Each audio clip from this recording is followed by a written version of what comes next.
Ini guru-guru ini coba masih menikmati 100.000 bulan ini, bulan depan 100.000 kalau ada. Wah, hebat sekali kalau ada 100.000. Kalau nggak ada berarti nggak ada.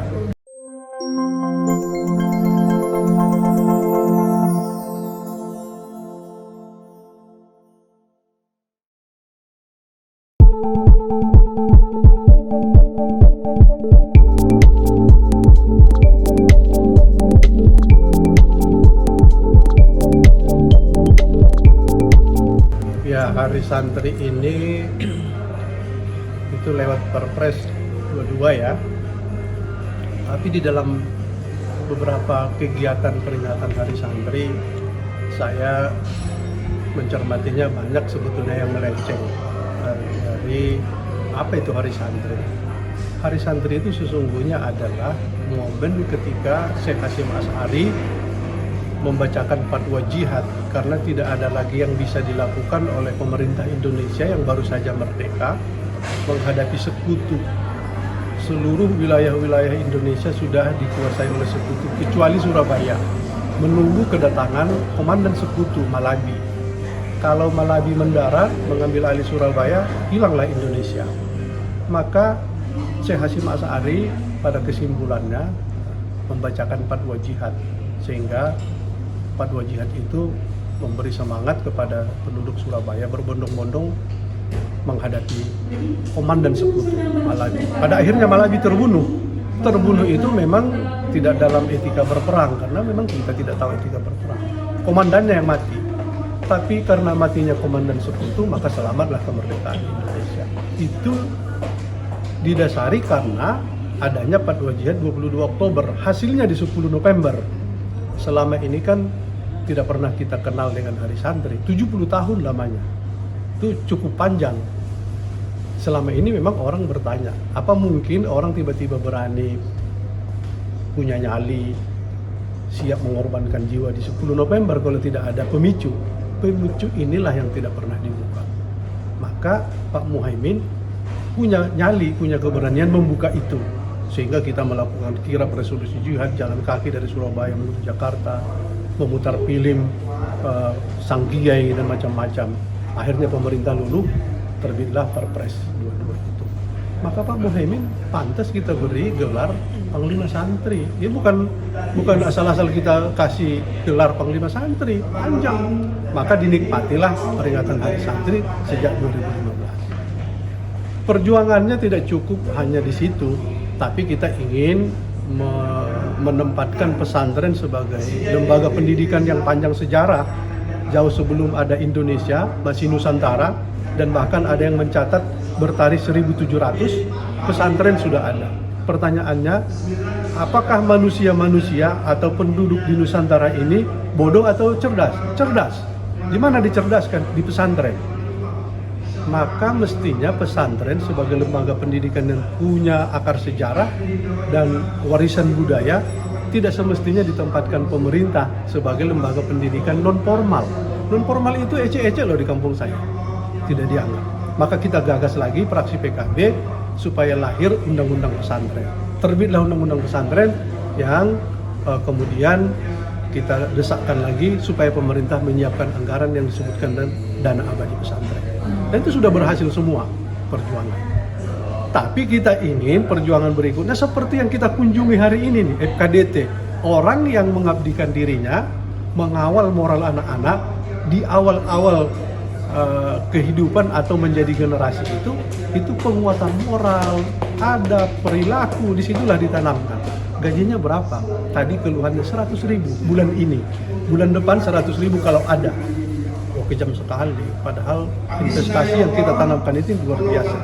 Maka saya mau mengajak mereka tadi supaya tetap teguh dalam perjuangan ini dalam waktu dekat. Kalau pemerintah kita ini satu alam pikiran, memandang sejarah dan kebutuhan kita untuk menyiapkan generasi yang punya moral, punya kekuatan adab, ya kita akan menikmati itu.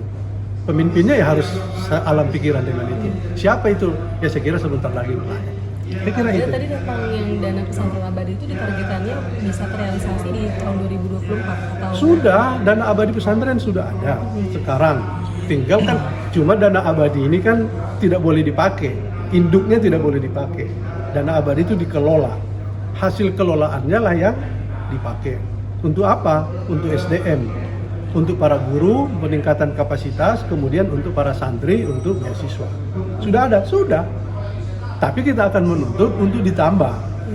Kalau umpamanya masih 25 triliun, ya nanti akan kita minta tambahan supaya kelolaannya lebih banyak, hasilnya lebih banyak lagi. Angkanya itu supaya memang dirasa itu pas. Sekarang kan ada dana abadi, saya lupa sekarang karena saya nggak dibangkar lagi ya.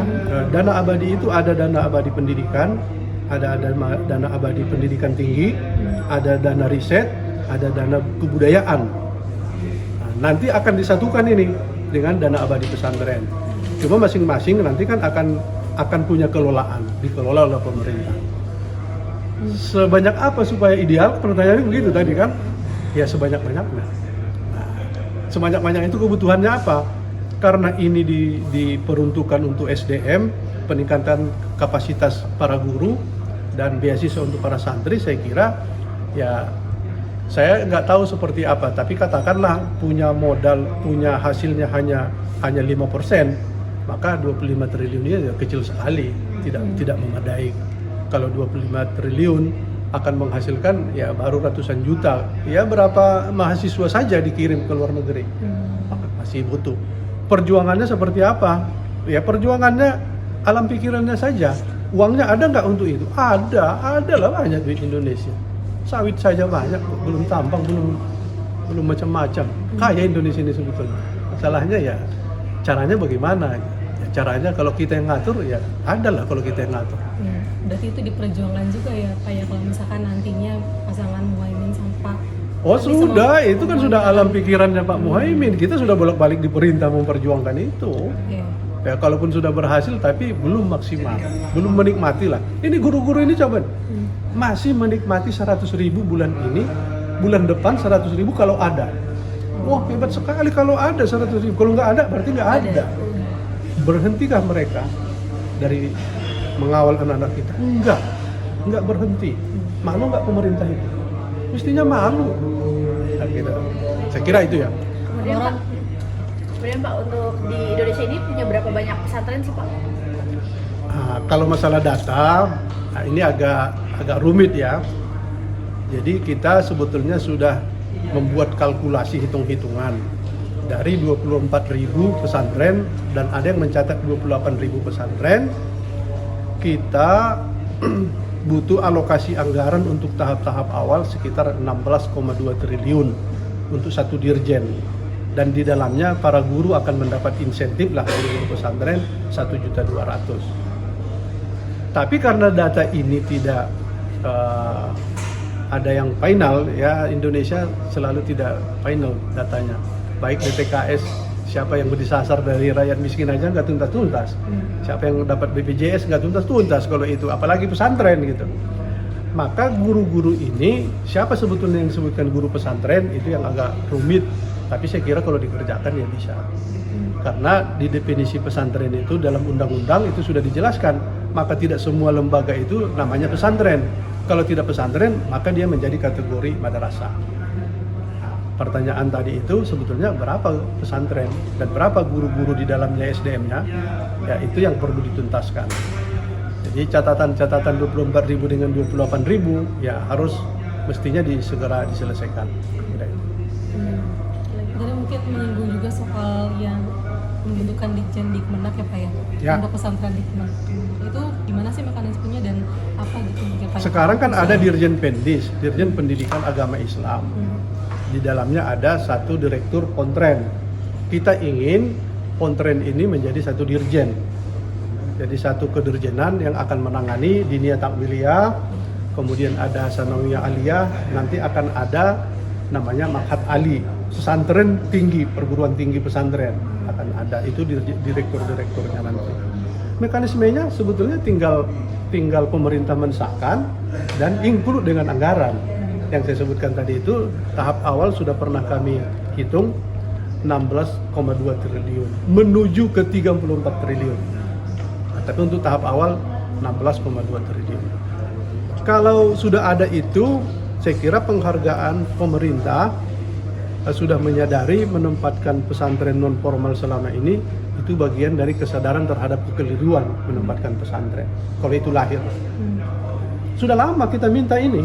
Dirjen ini sudah lama bolak-balik nggak muncul-muncul. Ya apa salahnya? Hanya 30 triliun kecil loh. Coba kalian tanya dulu. Menjadikan biofuel dari CPO anggarannya berapa? Kami sekarang nggak tahu juga itu mana biofuel dari CPO. Itu di atas 30 triliun. Masa 16 triliun kita minta nggak ada? Ini untuk manusia loh. Nah, itu kira-kira cara berpikirnya begitu. Kira itu ya, terima kasih.